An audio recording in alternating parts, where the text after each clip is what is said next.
Today, we're diving into the story of a place that has been a holy land, the capital of an empire, and now a global engine of technology and manufacturing. This is the incredible story of Pune, a district that has, time and again, completely mastered the art of reinvention. So how does a place actually do that?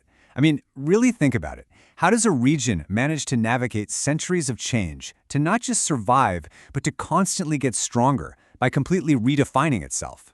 Well, Pune's journey, it gives us some pretty amazing clues. It all starts, believe it or not with power or ambition, but with a deeply spiritual identity. And from those humble roots, it just explodes onto the scene, becoming the political nerve center of the powerful Maratha Empire, only to transform yet again into the global tech and manufacturing powerhouse we see today. So how on earth did one place pull all of that off? That's the journey we're about to map out. All right, let's jump right into the beginning, because to really get a handle on the Pune we know now, we've got to go way, way back to its ancient roots.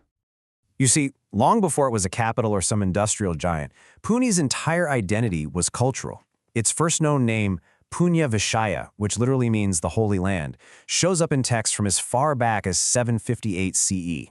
Now think about that. For hundreds of years, its importance wasn't about power or money, but about being this stable hub for spirituality and thought. It's a powerful reminder, right? Before you can build factories, you have to build a strong cultural foundation. Okay, so this timeline is just packed with dramatic shifts. You start with that spiritual identity, then bam, the 1600s hit, and you see the rise of Maratha influence under Chhatrapati Shivaji. But the real game changer? 1720. That's when the Peshwas make Pune their capital, and suddenly it's the heart of this vast confederation, controlling huge parts of the subcontinent. That whole era of power goes on for nearly a century, right up until 1818, when the British take over. And that closes one massive chapter and sets the stage for a completely new one. So, its time as an imperial capital is over. What's next? After India's independence, Pune gets a total makeover, a deliberate one. It's reinvented, not as a center of political power, but as an engine of the economy. And believe it or not, this huge transformation really kicks off with one single pivotal moment. 1961, that's the year when Tata Motors set up its massive plant here. They didn't just build a factory. Nope, they basically launched Pune's modern industrial revolution. That one single decision put the district squarely on the map and earned it that famous nickname, the Detroit of India. And look at this. What's so amazing here is that you can see the sheer scale and the strategy behind it all. It's not just about one factory. It's a whole network of industrial power corridors. You've got these global heavyweights like Mercedes-Benz and Volkswagen out in Chakan. You've got the original legacy hub and the PCMC belt. Then there are these big collaborations over in Ranjangan. But here's the crucial part. It's not standing still. The big strategic push towards electric vehicles, that shows this engine is already adapting, already retooling for the future. But here's the thing.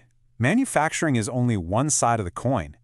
At the exact same time all this industrial growth was happening, Pune was building something else, something just as powerful, an identity built on brainpower, on research, and on pure innovation. And this ecosystem, it didn't just pop up out of nowhere. It was built on a solid foundation of truly elite institutions. You've got the defense side with the NDA, top-tier science with the NCL and ISCR, and a massive university system. And what's really key here is the mix. You got military discipline, deep scientific research, and a huge academic talent pool all in one place. That unique concentration of brainpower, that is exactly what attracted the tech giants and fueled the IT boom that created massive hubs like Hinjawadi.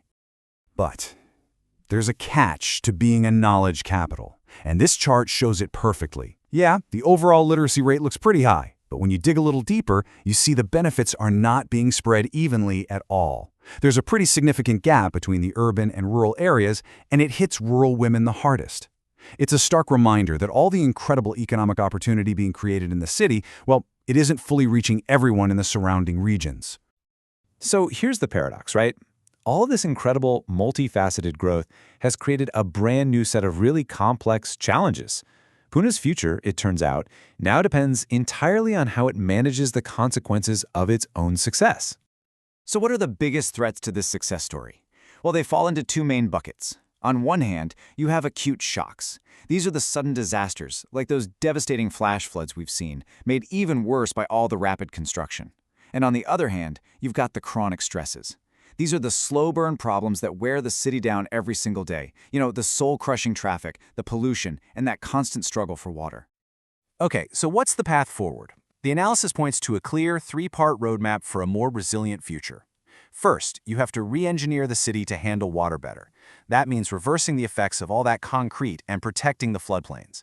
Second, finish the metro project, but, and this is absolutely key, you have to integrate it with buses and other last-mile transport to actually solve the congestion problem.